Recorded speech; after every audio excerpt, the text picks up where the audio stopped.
আপনি আপনার বন্ধু যখন আসবে আপনি বাড়তে বার হবে।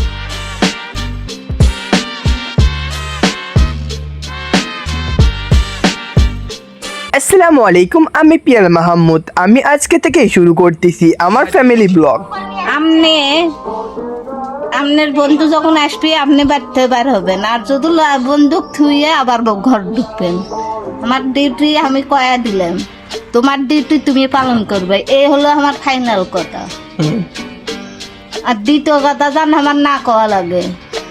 বন্ধু তো আমার ঘরের মধ্যে আসবি, তো কি আছে? এই দেখ কি আছে তা? বন্ধু তো ঘরের মধ্যে আসবি, বন্ধু ছাড়া কি জীবন চলে? কি গাইস, আম্মু এখন আমার বোনের সাথে কথা বলছে, কেননা আমার বোন অনেক দূরে থাকে, সেই জন্য আমার মা একটি মোবাইল নিয়েছে আর আমার বোনের সাথে কথা বলছে। দেখুন আমার মা কি করতেছে, এই যে।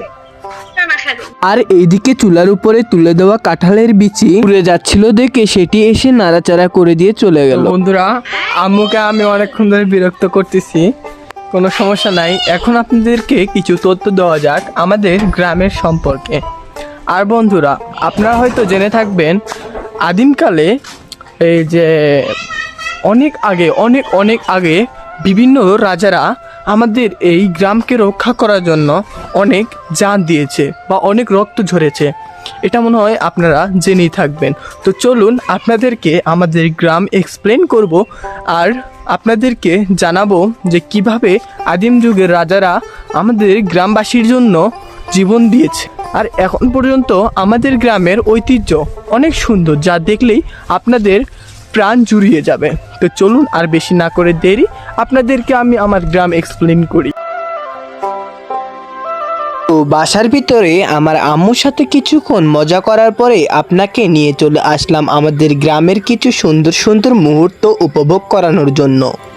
আমাদের গ্রামে আসলেই দেখতে পারবেন সবুজ কালারের গাছপালা দিয়ে সকল জায়গায় ঘেরা। আর এই গ্রামের চারপাশের এত সুন্দর মুহূর্তগুলো দেখলেই মনে পড়ে যায় সেই কলিযুগ রাজার কথা, যে এক ভয়ানক শাসক এবং যুদ্ধ চলাকালীন অবস্থায় তিনি তার যুদ্ধ ত্যাগ করে এই মায়াময় প্রকৃতির প্রেমে পড়েই তিনি হয়ে গিয়েছিলেন প্রকৃতির সেবক। আর সেই রাজাটির নাম ছিল সম্রাট অশোক। আর তিনি শুধুমাত্র প্রকৃতির মায়ায় পরে এই প্রকৃতিকে বাঁচানোর জন্য প্রায় 1 লক্ষাধিক মানুষকেই হত্যা করে বসেন। আমাদের গ্রামের মানুষদের মন সবসময় সাদামাটা এবং খুবই মিশুক প্রকৃতির হয়ে থাকে। দেখুন বন্ধুরা, আরেকটি বন্ধুকে পেয়ে গেছি, সেই বন্ধু আর আমি মিলে আজকে এক্সপ্লোর করব।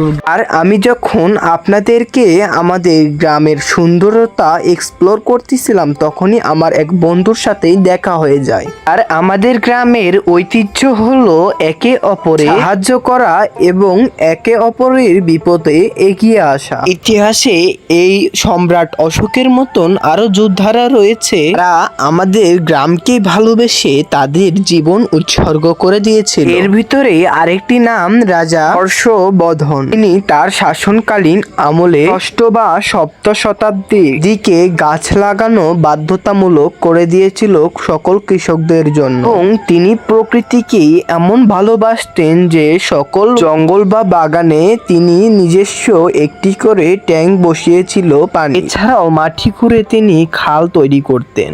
আর বন্ধুরা, আপনারা এই পরিবেশের সাথে হয়তো সবাই পরিচিত।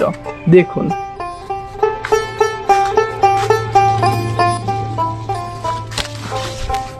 এটা হলো আমার টিপস, বুঝেছেন বন্ধুরা? এগুলো হলো গ্রামের ছেলেপেলেদের দুষ্টমি, কেউ মাইন্ড করে না তবুও। কিন্তু বন্ধুরা, আপনারা হয়তো এই ফুটেজটির মাধ্যমেই দেখতে পারতেছেন আমাদের গ্রামের সারা জায়গায় শুধুমাত্র সবুজ রং দিয়েই মুড়ানো।